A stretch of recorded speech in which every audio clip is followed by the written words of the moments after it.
तो बड़ी खबर यही है। और वो भी सोचिए, रमजान के पवित्र महीने में मिडिल ईस्ट का पूरा क्षेत्र एक युद्ध भूमि में तब्दील हो चुका है। दूसरे विश्व युद्ध के बाद पहली बार ऐसा हुआ है जब एक ही युद्ध में 10 से ज्यादा देश शामिल हो गए हैं।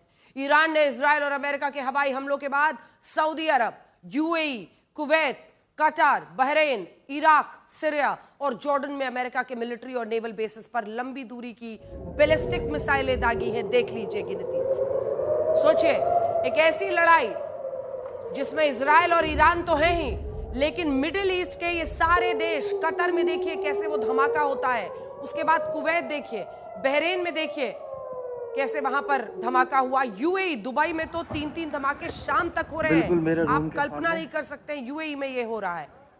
यूएई में अमेरिका का वैसे भी सबसे बड़ा सैन्य बेस है। ईरान, इजराइल, जॉर्डन, बहरीन, तेल डिपो जलकर खाक हो चुका है बहरीन में।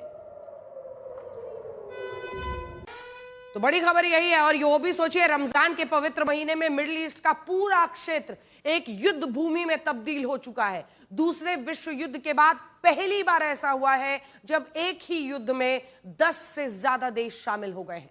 ईरान ने इजराइल और अमेरिका के हवाई हमलों के बाद सऊदी अरब, यूएई, कुवैत, कतार, बहरीन, इराक, सीरिया और जॉर्डन में अमेरिका के मिलिट्री और नेवल बेसिस पर लंबी दूरी की बैलिस्टिक मिसाइलें दागी हैं। देख लीजिए गिनती से। सोचिए, एक ऐसी लड़ाई जिसमें इजराइल और ईरान तो है ही, लेकिन मिडिल ईस्ट के ये सारे देश, कतर में देखिए कैसे वो धमाका होता है, उसके बाद कुवैत देखिए, बहरीन में देखिए कैसे वहां पर धमाका हुआ, यूएई, दुबई में तो 3-3 धमाके शाम तक हो रहे हैं। आप कल्पना नहीं कर सकते यूएई में ये हो रहा है। यूएई में अमेरिका का वैसे भी सबसे बड़ा सैन्य बेस है। ईरान, इजराइल, जॉर्डन, बहरीन, तेल डिपो जलकर खाक हो चुका है बहरीन में। ईरान के इन मिसाइल हमलों में यूएई में एक और सीरिया में 4 नागरिकों की मौत हो गई है। बड़ी खबर इस वक्त की, लेकिन आपको बता दें, न्यूज एजेंसी रॉयटर्स के हवाले से जो बड़ी खबर है वो यही है कि कुछ ही देर में खामेनेई का संबोधन होगा। बहुत बड़ी खबर है। समझिए, आज सुबह से ही खामेनेई को लेकर सवाल पूछे जा रहे थे कि अली खामेनेई कहां पर हैं आखिर। और ऐसे में अगर खामेनेई के बारे में कहा जा रहा है कि वो सामने आकर संबोधन करेंगे, 2 बड़ी बातें हैं। चाइना की सैटेलाइट एजेंसी ने ये फोटो जारी करके दावा किया कि खामेनेई का घर तबाह कर दिया गया है, लेकिन खामेनेई उस वक्त घर पर नहीं थे। अब देखिए, दावे दोनों तरफ से हो रहे हैं। और इस बीच जो अब्बास अराक्ची है, विदेश मंत्री ईरान के, उन्होंने कहा था कि खामेनेई को कुछ नहीं हुआ है।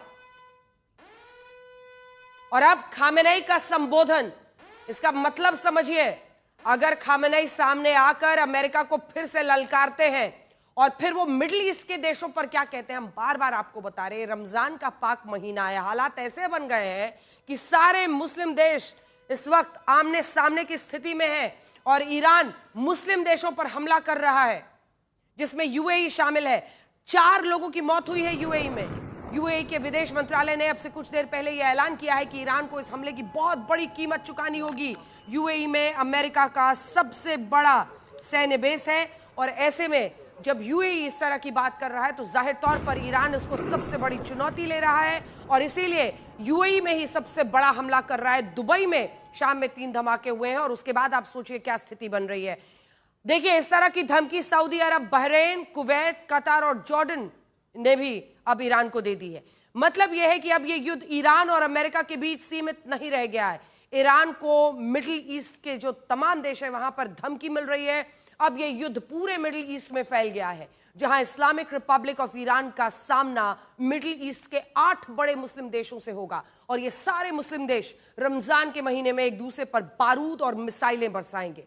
इस युद्ध में रशिया, इस युद्ध में चाइना ने ईरान का समर्थन दिया है, लेकिन ये देश क्या इस युद्ध में ईरान की सैन्य मदद करेंगे, ये बड़ा सवाल है और ना के बराबर संभावना है कि वो खुद इस वक्त ही युद्ध में कूद जाएं।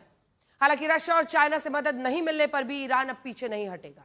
ईरान ने कहा है कि इजराइल और अमेरिका के हमलों में उसके सुप्रीम लीडर अयतुल्लाह खामेनेई को मारने की कोशिश हुई है और इसीलिए वो इस युद्ध को अब बहुत आगे लेकर जाएगा। ईरान ने यह भी दावा किया है कि इजराइल के हवाई हमलों में आयतुल्लाह खामेनी के सलाहकार अली शमखानी की भी मौत हो गई है, जिसकी आप तस्वीर देख रहे हैं। और ये वही अली शमखानी है जिनकी बेटी फातिमा की शादी का एक वीडियो वायरल हुआ था और इस वीडियो में वो हिजाब और बुर्के की जगह वेस्टर्न गाउन में नजर आ रही थी। कहा जा रहा है कि अली शमखानी की मौत के बाद ईरान ने पूरे मिडिल ईस्ट को बारूद से भर देने की कसम खा ली है। और सबसे बड़ा खतरा अब इजराइल को माना जा रहा है, जहां सुबह से अब तक ईरान 150 मिसाइलें दाग चुका है और इजराइल से भारी तबाही की तस्वीरें सामने आई हैं। देखिए, एक तरफ इजराइल चल रहा है तो दूसरी तरफ ईरान से भी डराने वाली तस्वीरें सामने आ रही हैं। ईरान का दावा कि आज सुबह इजराइल के लड़ाकू विमानों ने उसके एक प्राइमरी स्कूल पर मिसाइलें दागी और इस हमले में 50 से ज्यादा मासूम बच्चों की मौत का वो दावा कर रहा है। कहा जा रहा है कि जिस मिनाब इलाके में शहर है, ये मिनाब इलाके में ये प्राइमरी स्कूल मौजूद है, वहां ईरान की सेना का एक बहुत बड़ा मिलिट्री बेस भी है और इजराइल के लड़ाकू विमान इस मिलिट्री बेस को निशाना बना रहे थे, लेकिन ये मिसाइलें एक स्कूल पर गिरी, चीख पुकार मच गई। इस हमले में कई मासूम बच्चे और बच्चियां मारे गए और अब ईरान ने चेतावनी दी है कि वो इन बच्चों के खून का बदला खून से लेगा, किसी को माफ नहीं करेगा। और एक और बड़ी खबर इस वक्त आ रही है, आपको बता दें, नेतन्याहू और ट्रंप की फोन पर बातचीत हुई है। ये खबर आ रही है कि इजरायली प्रधानमंत्री बेंजामिन नेतन्याहू और डोनाल्ड ट्रंप अमेरिकी राष्ट्रपति के बीच में बातचीत हुई है। आज दोनों के संयुक्त ऑपरेशन में ईरान पर हमला हुआ और उसके बाद से जो परिस्थितियां बन रही हैं, उसके बाद खबर यह आ रही है कि दोनों ने जंग पर बात की है। क्या जॉइंट स्ट्रैटेजी, देखिए इजराइल कभी भी नहीं चाहेगा कि ये जंग खत्म हो। इजराइल का जानी दुश्मन है ईरान और ईरान जानी दुश्मन मानता है इजराइल को। ऐसे में दोनों के बीच जो जंग छिड़ी हुई है, इतने वर्षों से छिड़ी हुई है, ऐसे में अमेरिका के साथ मिलकर अब जब इस मकाम पर इस जंग को ले आया है इजराइल, वो पीछे हटने को तैयार कतई नहीं होगा। और नेतन्याहू और ट्रंप की फिलहाल बातचीत की खबर आ रही है। देखिए, दोनों आगे की स्ट्रैटेजी बनाएंगे। नेतन्याहू और ट्रंप ये तय करेंगे कि उनको किस हद तक जाना है, क्योंकि जो उन्होंने सोचा था कि ईरान में जाकर वो इस तरह की बमबारी कर देंगे और रिजीम चेंज हो जाएगा, खामेनी का अंत हो जाएगा, उसमें वैसी स्पष्ट सफलता नहीं दिखने के बाद वो ये भी देख रहे हैं कि ईरान तो हमले कर रहा है, पूरी जंग को मिडिल ईस्ट में, मध्य पूर्व में फैला दिया है ईरान ने, और वो समर्पण के मोड में तो बिल्कुल नहीं दिख रहा। आज लोग ये भी पूछ रहे हैं कि आखिर ईरान का anti missile defence system Israel और अमेरिका के हवाई हमलों को रोकने में नाकाम क्यों रहा और इन हमलों की शुरुआत कैसे हुई। तो सबसे पहले तेहरान के स्थानीय समय के मुताबिक आज सुबह करीब 9:30 बजे पहली बार अलग अलग इलाकों में एक साथ बम धमाकों की आवाज सुनी गई। ईरान के सरकारी मीडिया का दावा है कि इजराइल के 10 से ज्यादा लड़ाकू विमानों ने ईरान के 8 शहरों को निशाना बनाया, 8 शहरों को। इनमें राजधानी तेहरान के साथ इस्फहान, कोम, करज और करमानशाह जैसे प्रमुख शहर थे। जो स्थिति वहां पर बनी है, देखिए उसकी तस्वीरें आपके सामने हैं। अगर आप देखेंगे तो आप समझ जाएंगे कि आज किस तरह का हमला हुआ। अमेरिका इजराइल का यह हमला, पूरा ईरान दहल गया है।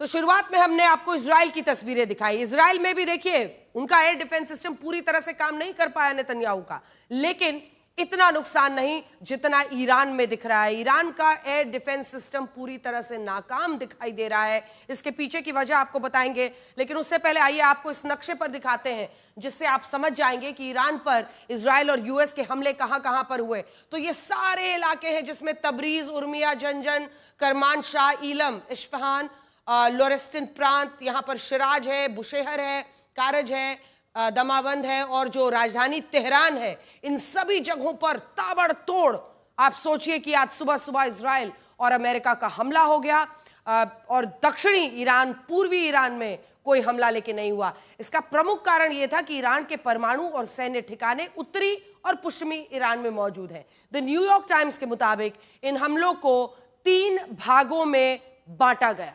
कैसे? इसमें पहली कड़ी में ईरान के सुप्रीम लीडर आयतुल्लाह खामेनी, उनके करीबी अली लारिजानी और इस्लामिक रेवोल्यूशनरी गार्ड कॉर्प्स के शीर्ष अधिकारियों को निशाना बनाया गया और यह काम इजराइल की सेना को सौंपा गया। तो सबसे पहला काम क्या था? सबसे पहला काम था कि सीधे खामेनेई को टारगेट करना है, उसके करीबियों को, सैन्य अधिकारियों को टारगेट करना है। इसके बाद दूसरी कड़ी में ईरान के उन मिलिट्री ठिकानों को निशाना बनाया गया जहां ईरान ने अपनी बैलिस्टिक मिसाइलों को छिपा कर रखा है, और इन मिलिट्री ठिकानों पर हमले की जिम्मेदारी अमेरिका की सेना ने उठाई। तीसरे हिस्से में ईरान के परमाणु ठिकानों को निशाना बनाया गया और ये हमले अमेरिका और इजराइल ने मिलकर किए। बड़ी बात यह है कि इन हमलों के दौरान ईरान का जो एंटी मिसाइल डिफेंस सिस्टम है, आपने हमेशा सुना होगा जब जब इजराइल पर हमला होता है वो क्यों बच जाता है, क्योंकि उसका आयरन डोम, उसका जो डिफेंस सिस्टम है, आयरन डोम, उसके आयरन बीम्स, ये बहुत काम आते हैं, दूसरों की तरफ से आ रहे ड्रोन्स या मिसाइल्स को गिरा देते हैं। लेकिन ईरान का डिफेंस सिस्टम कहां गया, पूरी तरह क्यों फेल हुआ? आपको बड़ी स्क्रीन पर मैं एक बार फिर से दिखाना चाहती हूं कि आखिर क्या हुआ। फ्रांस की मशहूर अखबार ले मोंडे के मुताबिक इसके लिए अरब सागर में मौजूद एब्राहम लिंकन कैरियर जो है कैरियर स्ट्राइक ग्रुप, वो जिम्मेदार है। ये देखिए, तो ये है ईरान, हरे रंग में जो आप देख रहे हैं। उधर दूर इजराइल, उसको भी छोड़ दीजिए, आप वहां मत जाइए, यहीं पे रहिए। ईरान देख रहे हैं, ये देखिए अरब सागर, और यहीं पर ये अमेरिका का Abraham Lincoln carrier strike group यहां पर पार्क्ड है।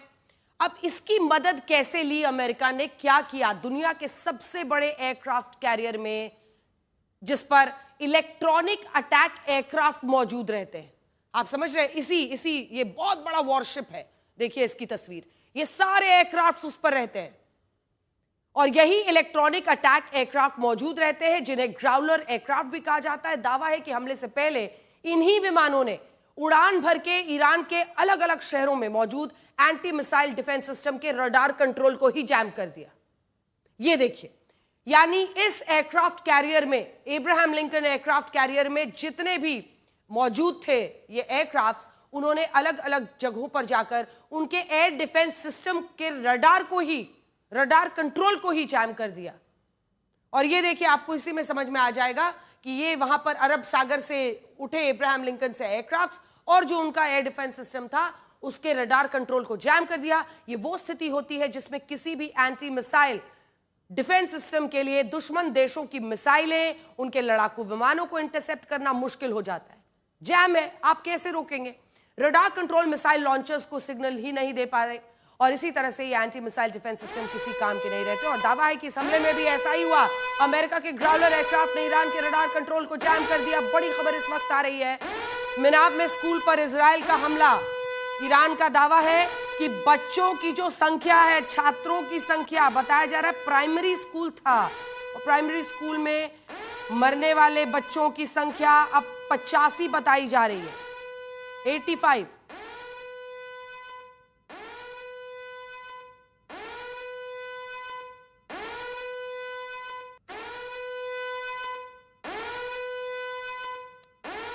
तो स्कूल पर हमले में 85 छात्रों की मौत हो गई है। इससे आप अंदाजा लगा सकते हैं कि, और इसीलिए कहा जाता है कि युद्ध में कोई जीतता नहीं है। जब युद्ध होता है, युद्ध में कोई जीतता नहीं है।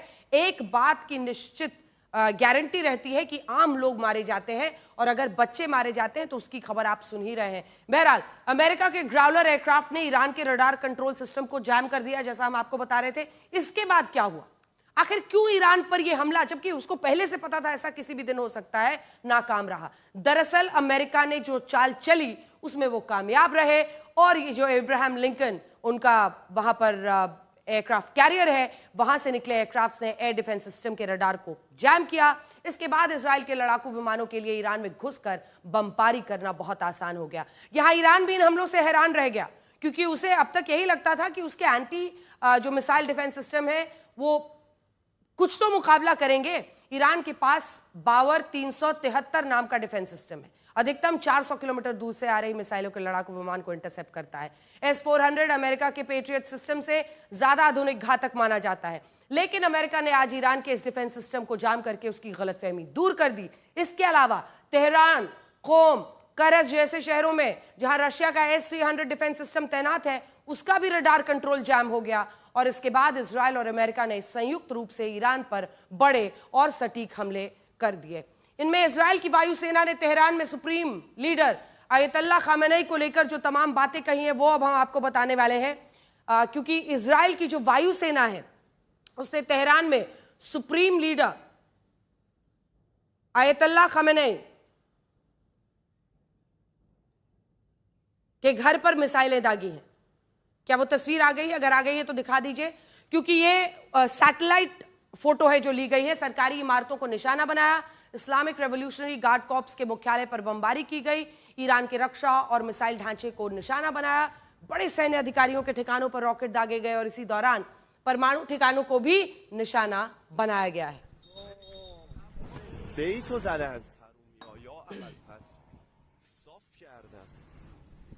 ईरान के सरकारी मीडिया ने इस बात की पुष्टि की है कि इजराइल ने ईरान के सुप्रीम लीडर आयतुल्लाह खामेनी, राष्ट्रपति मसूद पेज़ेश्कियान और विदेश मंत्री अब्बास अरागची समेत कई सैन्य अधिकारियों को जान से मारने की कोशिश की, लेकिन वो इसमें सफल नहीं हुआ। और इसका एक कारण यह है कि आयतुल्लाह खामेनी उस वक्त अपने घर पर मौजूद नहीं थे। मैं तस्वीर आपको दिखाना चाहती हूँ, सैटेलाइट तस्वीर दिखा दीजिए, क्योंकि इस तस्वीर में आप साफ देख पाएंगे ये तेहरान में स्थित उस जगह की सैटेलाइट तस्वीरें हैं जहां हमले के बाद काले धुएं का एक पूरा गुबार नजर आया। दावा है कि आयतुल्लाह खामेनी को उस वक्त एक दूसरे बंकर में भेजा जा चुका था, जिसके कारण उनकी जान बच पाई।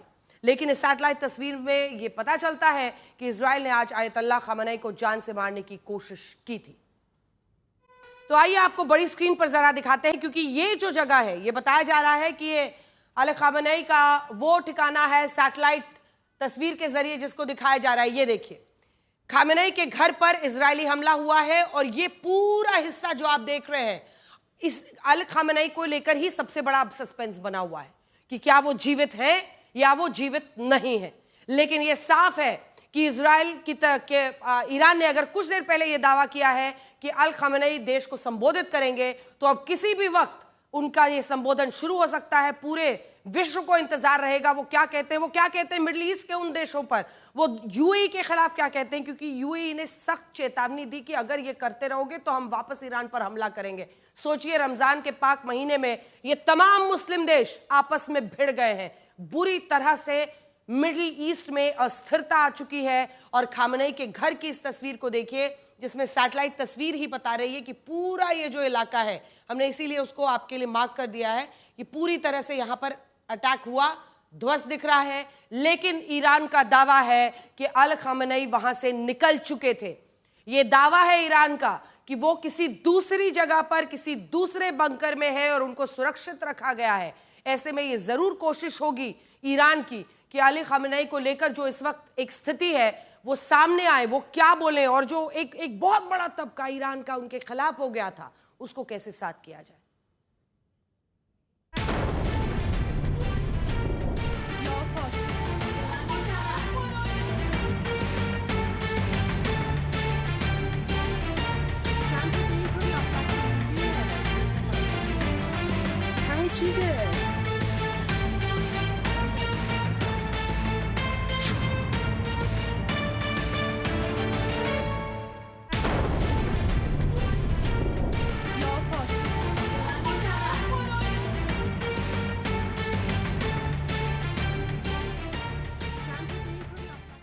इसके अलावा इजराइल डिफेंस फोर्सेस का यह भी दावा है कि इन हमलों में इस्लामिक रेवोल्यूशनरी गार्ड कॉर्प्स के जनरल मोहम्मद पकपूर मारे जा चुके हैं।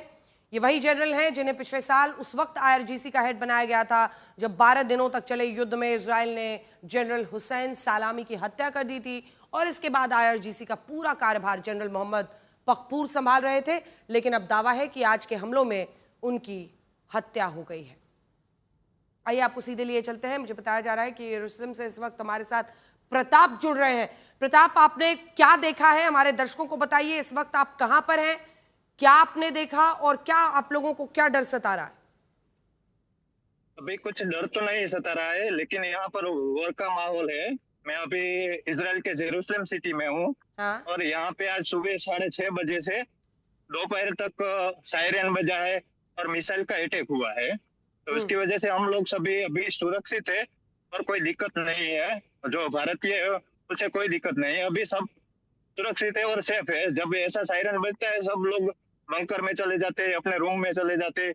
ऐसा माहौल है यहाँ पर। अभी वॉर का माहौल है, लेकिन कोई ऐसी आफत नहीं है अभी तक यहाँ। अच्छा, अभी आप कह रहे हैं कि अभी ज्यादा आफत वहां पर नहीं है, लेकिन नहीं। मतलब अब वहां पर स्थिति ठीक है, अब कुछ ऐसा नहीं हो रहा है। हाँ, ठीक है, यहाँ धन्यवाद पर आपका, स्थिति धन्यवाद। काबू में। हाँ, कुछ जी, है, अगर कुछ ठीक है, ठीक धमाका है। कहीं हुआ है, अटैक हुआ है, कुछ तस्वीर दिखा सकते हैं तो वो दिखा दीजिए। नहीं, अभी अभी तो मैं तस्वीर नहीं दिखा जा ठीक है। सकता, क्योंकि आज हुआ नहीं ऐसा। दोपहर के बाद कुछ नहीं होगा। यहाँ का शांत है अभी सब। जी जी आप जी देख सकते हो, जी, माहौल ऐसा सुरक्षित कुछ रहिए। नहीं है। सारे भारतवासियों की तरफ से यही कहेंगे, हमारे जितने भी भारतवासी अलग अलग देशों में मौजूद हैं इस मिडल ईस्ट में, वो सब सुरक्षित रहें और अपनी सुरक्षा पर पूरा ध्यान दें। देखिए, वापस बड़ी खबर पर लौटते हैं। पूरे मिडिल ईस्ट में जो स्थिति बन गई है, किसी महायुद्ध से कम ये स्थिति नहीं है, और वो भी इसलिए क्योंकि जब आप देखेंगे, और ये देखिए, Benjamin Netanyahu, prime minister of Israel, जब अमेरिकी राष्ट्रपति डोनाल्ड ट्रंप से बातचीत कर रहे थे, तब की ये तस्वीर है। इजराइल ईरान का इतना बड़ा दुश्मन, क्योंकि हूती हो, हमास हो, हिजबुल्लाह हो, इराकी मिलिशिया हो, ये सारे आतंकी संगठनों के जरिए ईरान लगातार इजराइल के गर्दन पर चढ़ा रहता है, आतंकी हमले करवाता है। इजराइल में हमेशा वो इस तरह के टारगेट्स बनाता रहा है।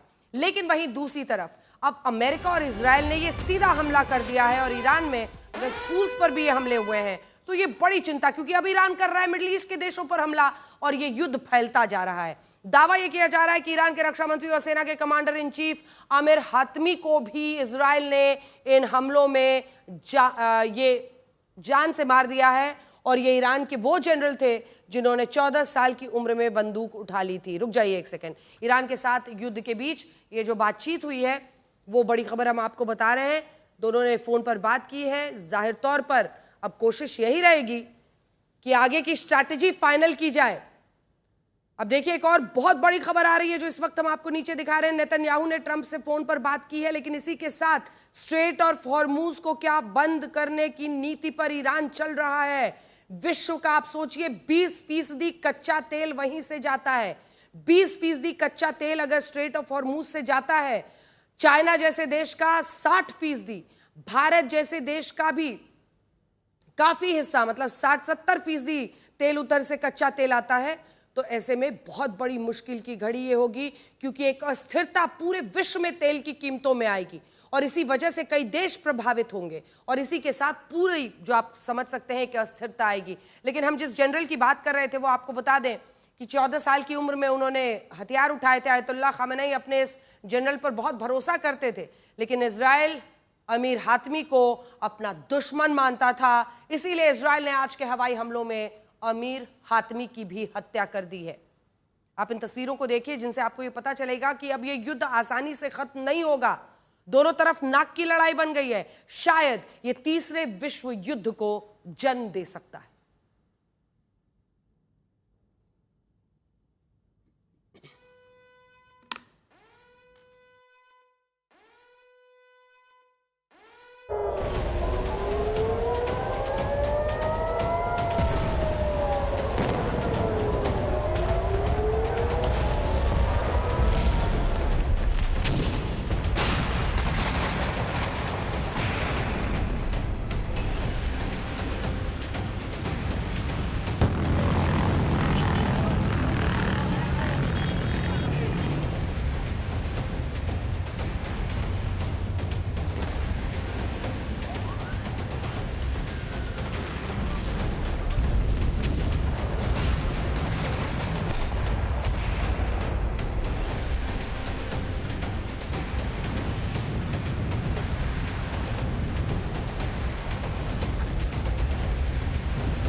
सबसे बड़ी चिंता पूरे विश्व के लिए होगी स्ट्रेट ऑफ हॉर्मुज को बंद करने का। और एक और बड़ी खबर आ रही है।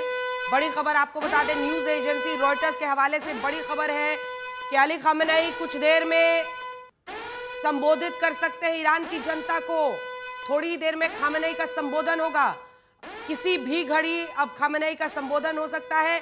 इससे वो देखिए 3 चीजें बताएंगे। एक तो ये कि ईरान झुका नहीं, दूसरा संदेश वो देंगे कि जो अमेरिका का साथ देगा उसको छोड़ेंगे नहीं, और तीसरा कि मैं आज भी इस उम्र में जिंदा हूं, जीवित हूं, खड़ा हूं, ललकार रहा हूं।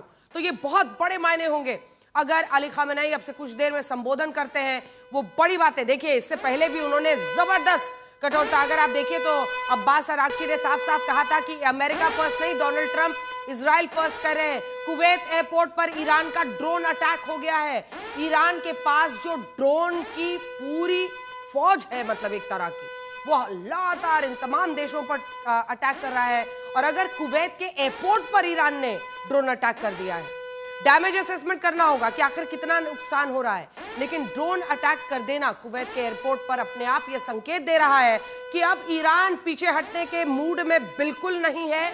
वो मिडिल ईस्ट के पूरे देशों में युद्ध को फैला रहा है। वो इजराइल और अमेरिका के इन हमलों को बर्दाश्त नहीं करेगा।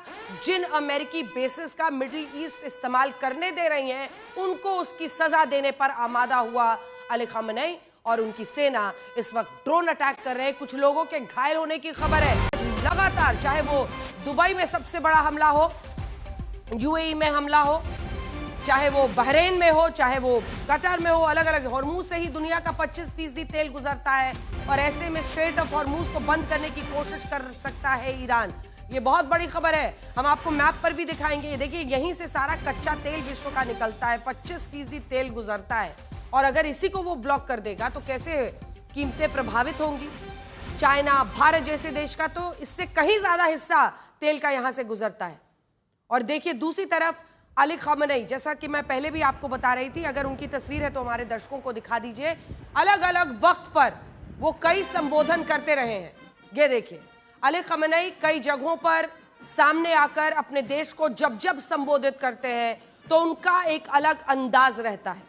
एक बेहद कट्टर नेता के तौर पर उनकी छवि है और यह भी एक सच्चाई है कि इसी ईरान में महिलाएं हो, बहुत सारे युवा हो, छात्र हो, वो सड़कों पर इनके शासन के खिलाफ निकले। लेकिन इसी के साथ साथ आज ये भी एक सच्चाई है कि अली खामेनेई इस उम्र में भी एक बहुत बड़ा हिस्सा उनको अपना सुप्रीम लीडर मानता है। अमेरिका और इजराइल की आंखों में सबसे ज्यादा खटकने वाला दुनिया का अगर कोई शख्स है तो वो यही अली खामेनेई है। और अगर रॉयटर्स के हवाले से यह खबर आ रही है कि वो कुछ ही देर में संबोधन कर सकते हैं, तो पूरी दुनिया आज देखेगी कि अमेरिका के सामने खड़े होकर ललकारने वाला ये शख्स इस उम्र में क्या बोलता है। अमेरिका से जंग के बीच ईरान का बड़ा दावा, अमेरिका के 14 बेस बनाए गए हैं निशाना, ये ईरान कह रहा है। देखिए, खामेनेई की सेना, सैकड़ों अमेरिकी सैनिक मारे गए हैं, ये भी ईरान दावा कर रहा है। और अगर इस बात में जरा सी भी सच्चाई है तो देखिए, अमेरिका के अंदर भी डोनाल्ड ट्रंप पर एक बड़ा दबाव होगा, क्योंकि इससे पहले अगर आप याद कीजिए, चाहे इराक हो, अफगानिस्तान हो, अमेरिकी सैनिकों का मारा जाना वहां जाकर युद्ध में बहुत बड़ी परेशानी का सबब वहां पर पॉलिटिकली बनता है। और डोनाल्ड ट्रंप तो खुद ही कहते थे कि हमारे सैनिक क्यों जाएं, हमारे अमेरिकन क्यों जाएं दूसरे की युद्ध में लड़ने मरने के लिए। अब यह तय करना होगा कि वो अमेरिका के लिए लड़ रहे हैं, इजराइल के लिए लड़ रहे हैं, और वहीं दूसरी तरफ अगर अमेरिकी सैनिक वाकई मारे गए हैं तो ये बड़ी किरकिरी होगी अमेरिका की। हालांकि बताया गया, कुछ देर पहले आपने देखी तस्वीरें, राष्ट्रपति डोनाल्ड ट्रंप और प्रधानमंत्री बेंजामिन नेतन्याहू इजराइल के फोन पर बातचीत करें। वो जाहिर तौर पर आगे की रणनीति बनाएंगे, क्योंकि जेनीवा में बातचीत हो रही थी और ये उम्मीद जरूर बंधी थी कि एक बीच का रास्ता निकल जाएगा शायद, लेकिन ऐसा नहीं हुआ। और अब ईरान दावा कर रहा है कि हमने 14 सैन्य बेसिस पर हमला कर दिया। इसका मतलब समझ रहे हैं आप, अमेरिका के लिए अब फेस सेविंग, वो पीछे नहीं हट सकता है। अब पीछे हटना बहुत मुश्किल होगा उसके लिए। और अगर अमेरिका पीछे नहीं हटेगा तो अमेरिका किस हद तक जाने को तैयार होगा, अमेरिका क्या कदम उठा सकता है, इसी पर पूरे विश्व की नजर रहेगी। क्योंकि ईरान तो अभी भी हमले कर रहा है, ईरान ने अभी अभी हमला किया, वो कुवैत के एयरपोर्ट पर अगर हमला कर रहा है तो उसकी नीयत साफ है।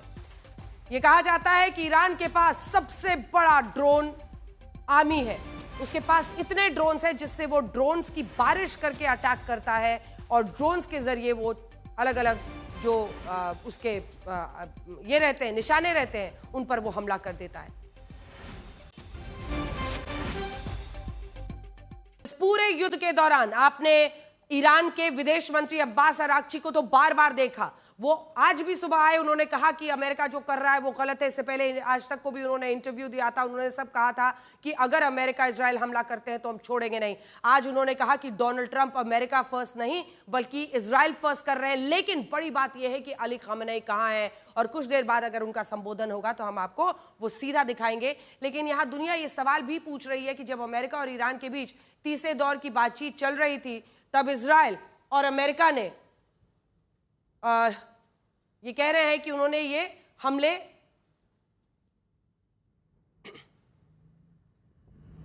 तीन मकसद से किए।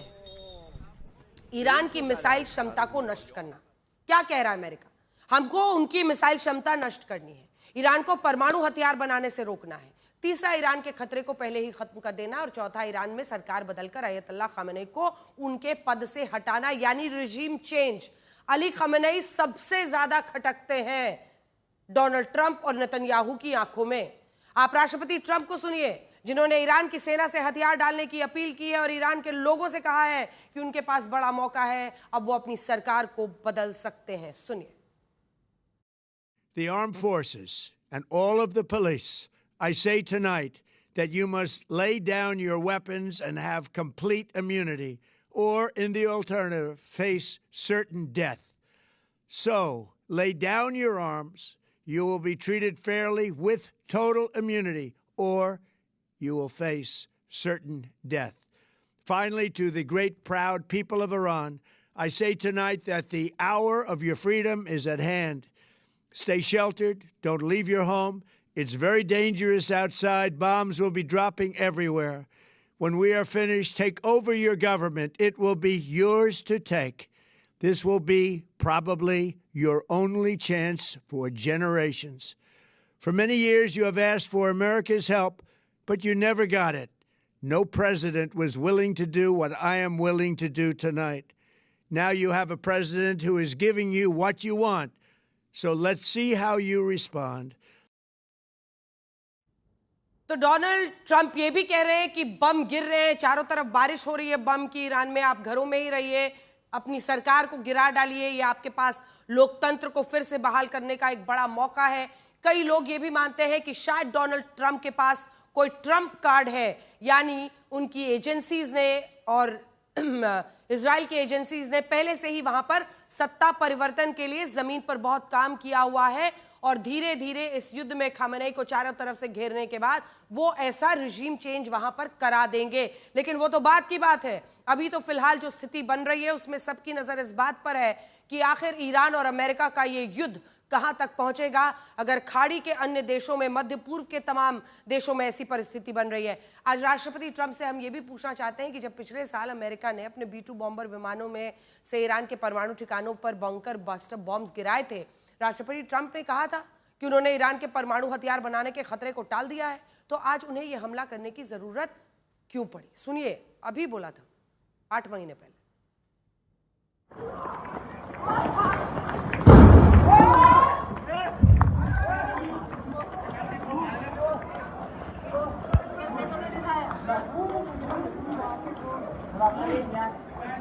Thank you very much.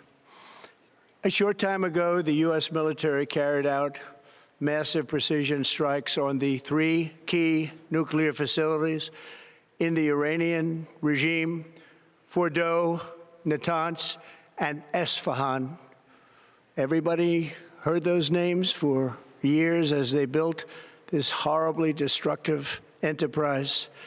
Our objective was the destruction of Iran's nuclear enrichment capacity and a stop to the nuclear threat posed by the world's #1 state sponsor of terror. Tonight, I can report to the world that the strikes were a spectacular military success. Iran's key nuclear enrichment facilities have been completely and totally obliterated. Iran, the bully of the Middle East, must now make peace. If they do not, future attacks will be far greater and a lot easier. सुना आपने, उन्होंने कहा था ओब्लिटरेटेड, completely ओब्लिटरेटेड, यानी नष्ट कर दिया, खत्म कर दिया। अब सवाल है कि कब झूठ बोला जा रहा है, क्या अमेरिका ईरान के साथ वही कर रहा है जो उसने इराक के साथ किया? साल 2003 में अमेरिका ने इराक के पास वेपन्स ऑफ मास डिस्ट्रक्शन होने का आरोप लगाते हुए उसके खिलाफ युद्ध छेड़ दिया था। इसके लिए सद्दाम हुसैन को बाद में फांसी भी दे दी गई थी, लेकिन इसके बाद किसी भी जांच में अमेरिका का दावा सही नहीं निकला। और अब भी हो सकता है कि राष्ट्रपति ट्रंप ने आयतुल्लाह खामेनी को हटाने के लिए परमाणु हथियारों का झूठ बोला हो, ये हमला किया हो। हालांकि अभी इंतजार करना होगा। ये तस्वीरें आप सद्दाम हुसैन के उस वक्त की देख रहे हैं। लेकिन देखिए, एक बार फिर से ईरान पर लौटते हैं। ईरान भी पाक साफ नहीं है और अली खामेनी और उनकी सरकार ने किस तरह की नीतियां अपनाई है, आतंकवाद के ढांचे को पाला पोसा है। हूती, हिजबुल्लाह से लेकर उन्होंने हमास जैसे आतंकी संगठनों को खूब खाद दिया है। और ये आयतुल्लाह खामेनी की ये तस्वीरें मैं इसलिए आपको आज दिखा रही हूं कि जब वो कट्टर इस्लाम की बात करते हुए लोगों को उकसाते हैं, सार्वजनिक मंचों से वो लोगों में ऊर्जा भरते हैं इस तरह से अपनी बातों से, ऐसी भीड़ उनके लिए आती है और लोग उनको सुनने आते हैं। और आज जब अमेरिका ने ईरान पर हमला किया है, अल खामेनी सबसे बड़ी, अगर आप देखें तो जियोपॉलिटिकली अपनी ताकत कहां से वो इकट्ठा करते हैं इस्लामिक दुनिया में, अमेरिका को गाली देकर। ये उनकी सबसे बड़ी स्ट्रैटेजी है। और इस बात के कई लोग कायल हैं कि भाई अमेरिका के सामने अगर अकड़ कर इस उम्र में ये आदमी खड़ा होता है, सीधा चैलेंज करता है और उसके सामने झुकने को तैयार नहीं होता है, तो फिर ऐसे में कई लोग इस बात के कायल माने जाते हैं। और अब से कुछ ही देर में रॉयटर्स के हवाले से बताया जा रहा है कि आयतुल्लाह खामेनी किसी भी वक्त संबोधित कर सकते हैं ईरान की जनता को। और मुझे लगता है कि फिर लाइव टेलीकास्ट पूरा विश्व इसे सुनेगा, क्योंकि वो न सिर्फ आज ईरान की जनता को संबोधित करेंगे, वो एक बार फिर से अमेरिका के खिलाफ बोलेंगे, वो डोनाल्ड ट्रंप के खिलाफ बोलेंगे, वो नेतन्याहू के खिलाफ, इजराइल के खिलाफ बोलेंगे। और इसी के साथ साथ अब तो उनको मिडिल ईस्ट के उन मुस्लिम देशों के खिलाफ भी बोलना होगा जिनके सैन्य बेसिस, जिनके अमेरिकन बेसिस से, जिन देशों से अमेरिका ने हमला किया है, क्योंकि वहां पर भी ये हमला कर रहे हैं। यूएई के खिलाफ लगातार ईरान बोल रहा है। देखिए, ये जो तस्वीर है ये अपने आप में बताती है कि अली खामेनी की ईरान में क्या ताकत है। और इसी वजह से, हालांकि इसके बाद आपने देखा है कि उनके खिलाफ कैसा विद्रोह हुआ, आंदोलन हुआ, छात्र निकले, बच्चियां निकली, लेकिन इन सब के बीच अली खामेनी की सरकार वहां पर चल रही है और वो सुप्रीम लीडर अभी भी बने हुए हैं। उन्हीं को पलटने के लिए लगा हुआ है अमेरिका। हालांकि यहाँ ईरान को भी पूरी तरह क्लीन चिट नहीं दी जा सकती। जैसा हम कह रहे हैं, ईरान वो देश है जिसने इजराइल को दुनिया के नक्शे से मिटाने की कसम खाई, आयतुल्लाह खामेनी ने खाई। लेबनान में हिजबुल्लाह, गाजा में हमास, यमन में हूती, बस यही है उनकी पूरी दुनिया। आतंकी संगठनों को हथियार देना, पैसा देना ईरान इसलिए करता रहा क्योंकि वो इजराइल को मिटाना चाहता है। और ऐसे में इजराइल के पास अपनी आत्मरक्षा का पूरा अधिकार है। इजराइल का सबसे बड़ा डर यही है कि अगर ईरान ने एक छोटा परमाणु हथियार भी विकसित कर लिया तो वो परमाणु हथियार उसके अस्तित्व के लिए खतरा बन जाएगा। और इसी वजह से इजराइल के प्रधानमंत्री बेंजामिन नेतन्याहू आज से नहीं बल्कि साल 1995 से ईरान के परमाणु हथियार बनाने का विरोध कर रहे हैं। तमाम मुस्लिम देशों से घिरा इजराइल अपने अस्तित्व की लड़ाई लड़ रहा है और ऐसे में ईरान लगातार आतंकी संगठनों के साथ इजराइल की गर्दन पर अपने हाथ दबोचने की कोशिश करता रहा है। और इसीलिए ये नौबत आई है। देखिए, भारतीय एयरलाइंस को डीजीसीए की एडवाइजरी, ये बड़ी खबर भारत के सभी लोग सुन ले, क्योंकि अब भारत और तमाम अन्य देशों में भी एहतियात बरतने की जरूरत है। 11 देशों के एयर स्पेस को देखते हुए ईरान, इजराइल, लेबनान से नहीं गुजरने की हिदायत दी गई है सभी एयरलाइंस को। और अब यूएई, सऊदी अरब, बहरीन से नहीं गुजरने की सलाह दे दी गई है। तो तमाम इंडियन एयरलाइंस को कहा जा रहा है कि इस पूरे इलाके में अगर आपका ये एयर रूट है तो सावधानी बरतें, आप उसके ऊपर से ना गुजरें। ये एडवाइजरी जारी कर दी गई है, सलाह दे दी गई है। ओमान, इराक, जॉर्डन, कुवैत, कतार के लिए भी सलाह है, इन तमाम देशों के ऊपर से ना जाएं। और यूएई में भी आपने देखा ही है कुछ देर पहले, वहां पर भी बॉम्बिंग हुई है। ऐसे में पूरी कोशिश है कि ऐसी बॉम्बिंग को रोका जाए।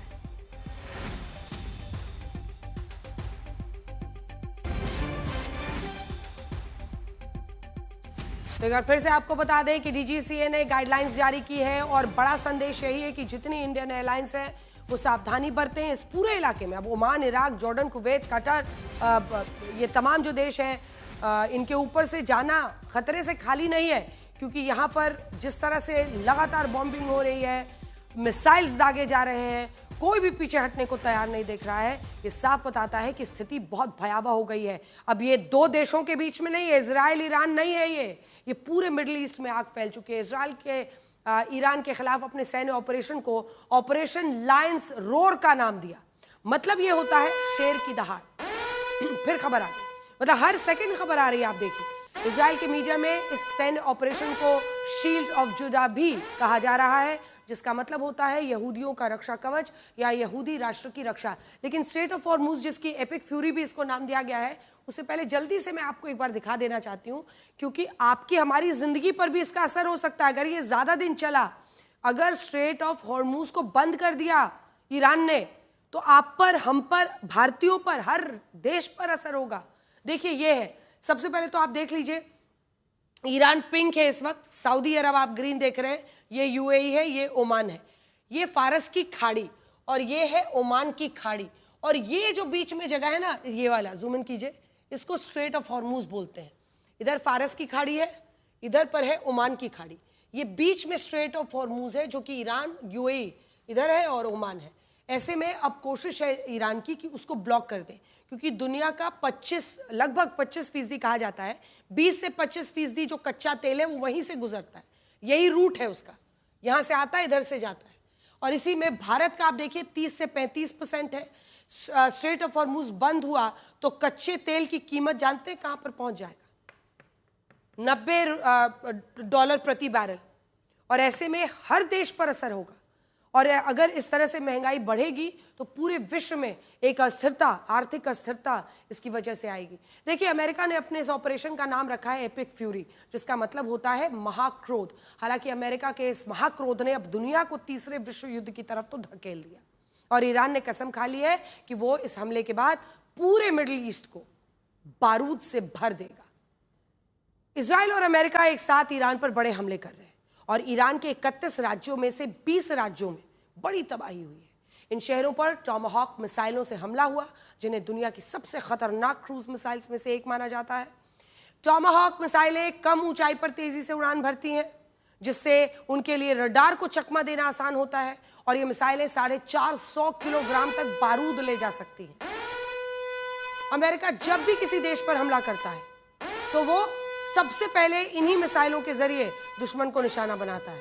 ये देखिए टॉमाहॉक मिसाइल, ईरान युद्ध में भी अमेरिका यही कर रहा है। देखिए 2500 किलोमीटर इसकी मिसाइल की रेंज है, वजन 1600 किलोग्राम है। ईरान के कई शहरों में लोगों ने टॉमाहॉक मिसाइलों के वीडियो बनाए हैं, जिनमें यह दिख रहा है कि अमेरिका ईरान पर एक दो नहीं बल्कि सैकड़ों की संख्या में टॉमाहॉक मिसाइलों से हमला कर रहा है। मध्य पूर्व में युद्ध पर राष्ट्रपति ट्रंप की नजर, उन्होंने कहा है कि I am watching the war. मतलब आप सोचिए, ट्रंप के साथ राष्ट्रीय सुरक्षा की टीम भी मौजूद है और उनकी नजर है, वो इस वक्त सब कुछ देख रहे हैं कि किस तरह की परिस्थितियां बन रही हैं।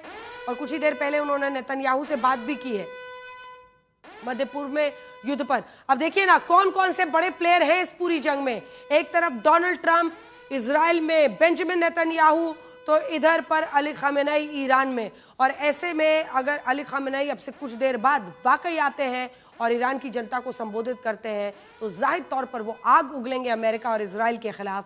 वो आग उगलेंगे मिडिल ईस्ट के, मध्य पूर्व के उन तमाम देशों के खिलाफ, मुस्लिम देशों के खिलाफ, जिनकी सैन्य बेसिस से इस वक्त अमेरिका ईरान पर हमला कर रहा है, और जहां पर उन्होंने पहले ही बारूद फैलाना शुरू कर दिया है। अपने ड्रोन से हमला कर रहे हैं, लगातार हमले कर रहे हैं।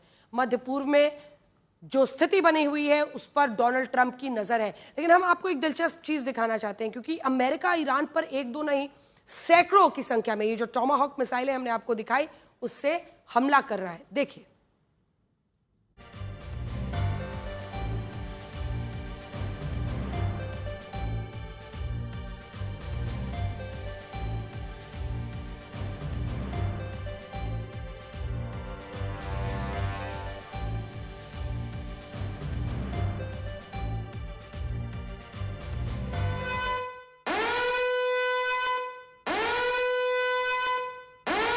अब आप ये देखिए कि ईरान ने भी आज इजराइल पर सिर्फ 6 घंटों में 150, उससे पहले खबर आ रही है रात 2:30 बजे यूएन सिक्योरिटी काउंसिल की बैठक होगी।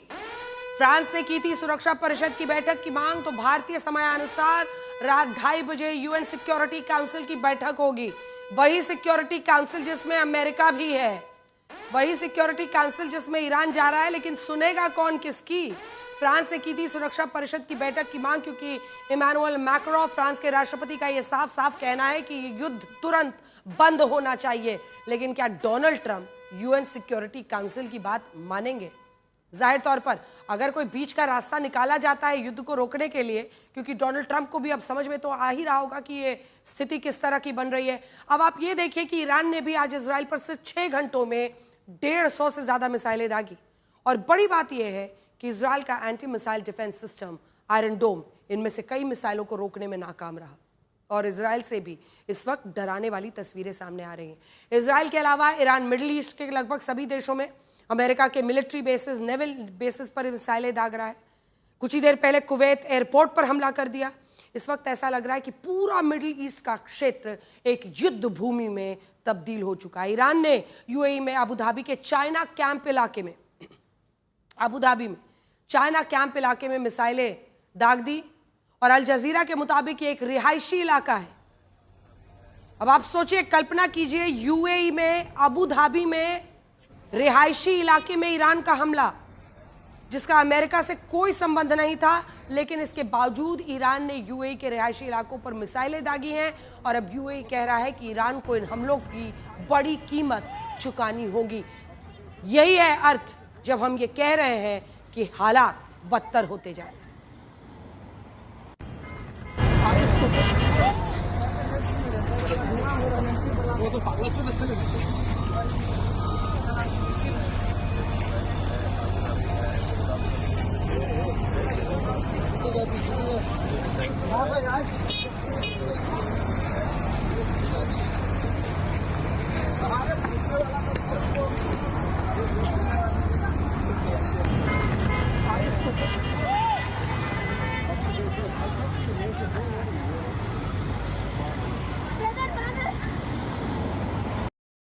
ईरान ने कतर की राजधानी दोहा में भी ईरान पर हमले किए हैं, जिनमें अमेरिका के मिलिट्री बेस को निशाना बनाया गया है। हमारे पास जो तस्वीरें आई हैं उनमें साफ दिख रहा है कि अमेरिका और कतर का anti missile defence system Iran की मिसाइलों को पूरी तरह से रोकने में कामयाब नहीं रहा। हालांकि जब आप ये वीडियो देखेंगे तो एक्सपर्ट्स का ये एनालिसिस भी है कि ये जो मिसाइल है वो फॉल मिसाइल है, यानी वो अपने ट्रैजेक्टरी पर जाकर अटैक नहीं कर रहा है।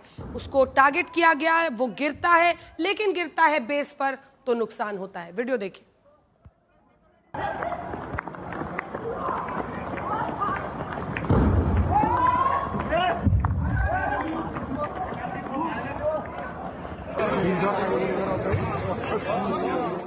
की तस्वीरें बहरीन से भी आई हैं, जहां पर ईरान ने अमेरिका के सबसे बड़े नेवल बेस पर बैलिस्टिक मिसाइलों से हमला किया है। और शायद सबसे सफल हमला यही हुआ। इस हमले के बाद वहां चारों तरफ तबाही का मंजर नजर आया, आसमान में काले धुएं का गुबार दिखा। बड़ी बात यह है कि बहरीन में भी अमेरिका का anti missile defence system Iran की मिसाइलों को रोक नहीं पाया है। और आप इन तस्वीरों को भी देखिए, जिनमें बहरीन में अमेरिका के सैन्य ठिकानों पर ईरान की मिसाइलें गिरती हुई नजर आ रही हैं।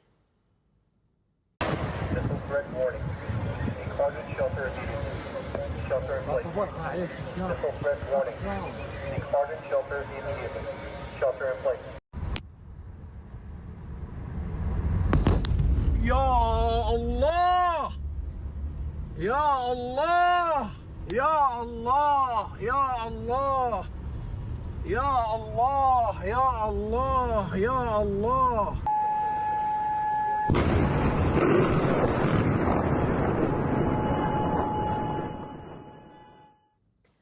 और अब मैं आपको बड़ी स्क्रीन पर यह दिखाती हूं कि कैसे ये युद्ध अब सिर्फ इजराइल, अमेरिका और ईरान तक सीमित नहीं है, पूरे मिडिल ईस्ट को अपनी चपेट में ले चुका है। और यहां पर बड़ी स्थिति क्या बनेगी अगर ये तमाम देश ईरान के खिलाफ, इनमें से 2 देश भी ईरान के खिलाफ अगर कदम उठा देते हैं।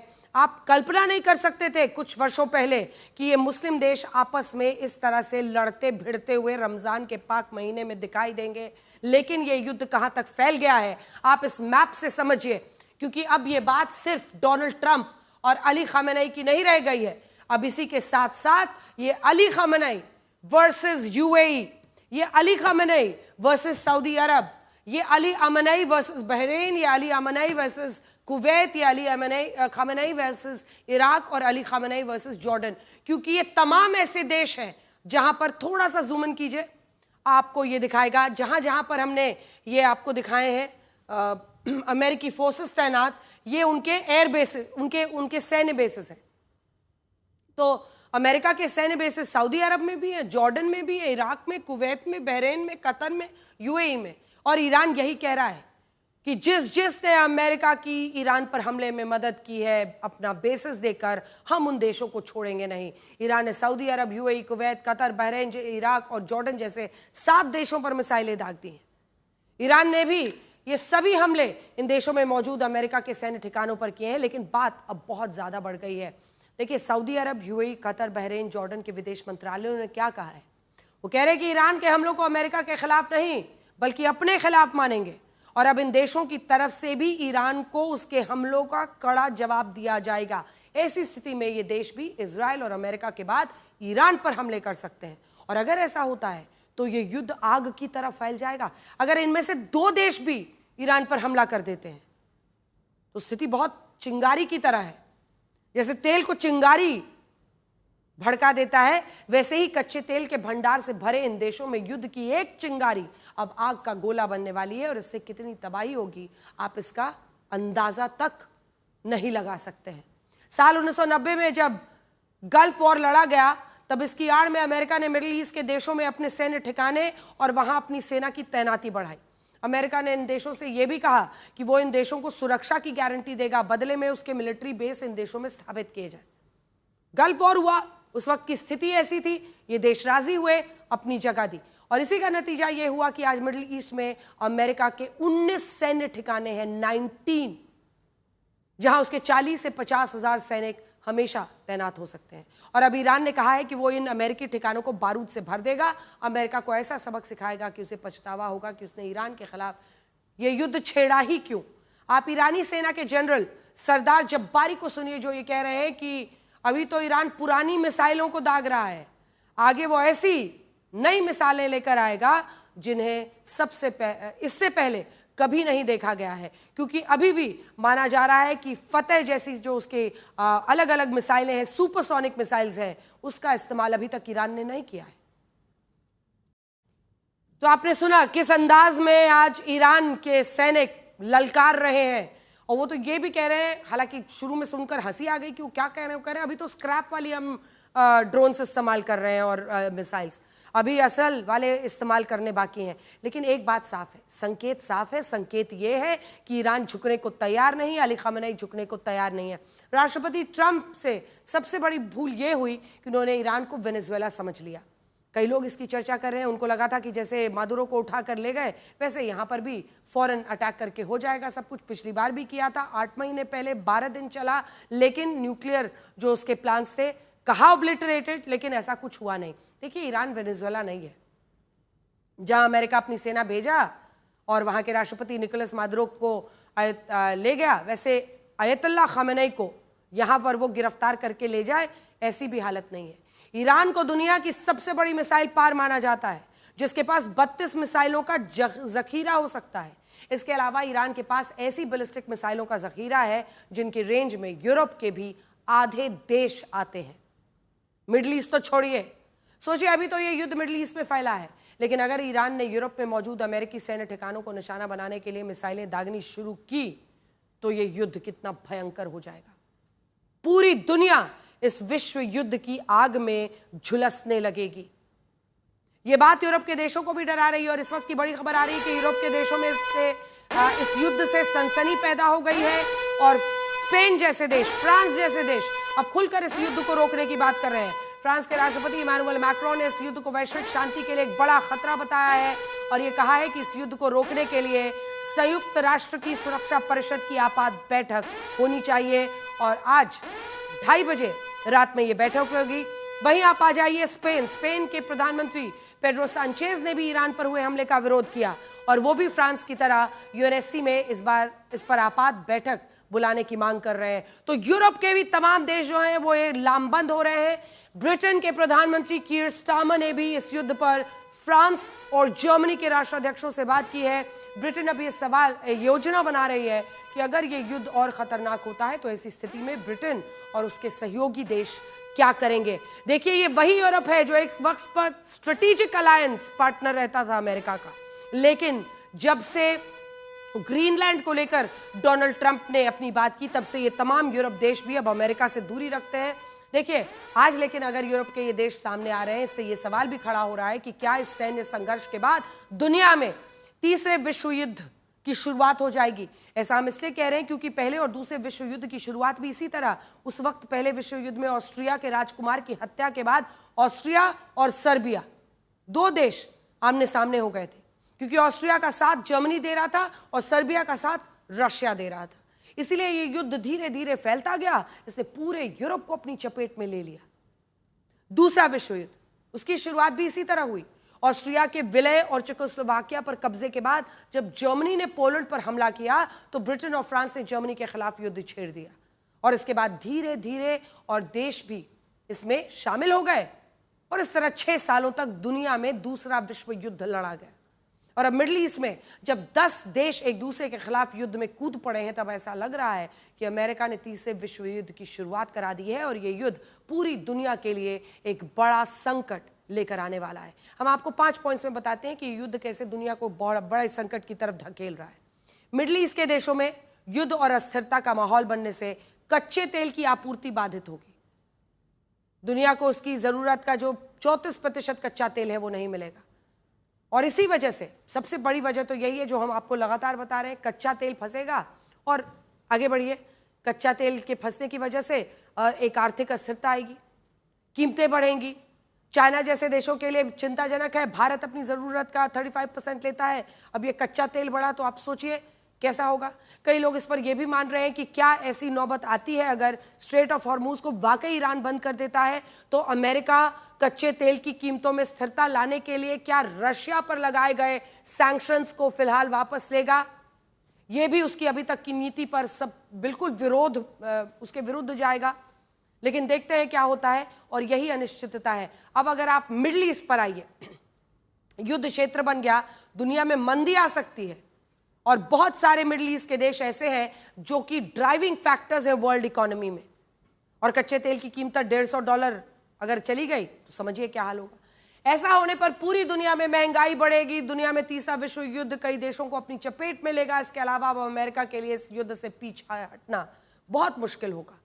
अगर राष्ट्रपति ट्रंप पीछे हटते हैं तो इससे यह संदेश जाएगा कि वो ईरान के हमलों से डर गए, क्योंकि ईरान ने मिडिल ईस्ट के उनके सेंटर्स पर हमला कर दिया, हार मान ली, ये कहा जाएगा। अगर वो इस युद्ध को जारी रखते हैं तो ईरान आगे भी मिडिल ईस्ट के देशों में अमेरिकी ठिकानों पर मिसाइलें दागेगा। अगर ईरान ने यूरोप के देशों में अमेरिकी ठिकानों पर मिसाइलें दाग दी तो ये युद्ध सालों चल सकता है।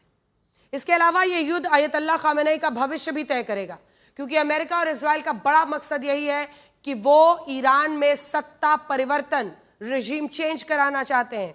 इस युद्ध से यह भी तय होगा कि ईरान परमाणु संपन्न देश बनेगा या नहीं बनेगा और इस युद्ध से मिडिल ईस्ट के देशों का भी भविष्य लिखा जाएगा।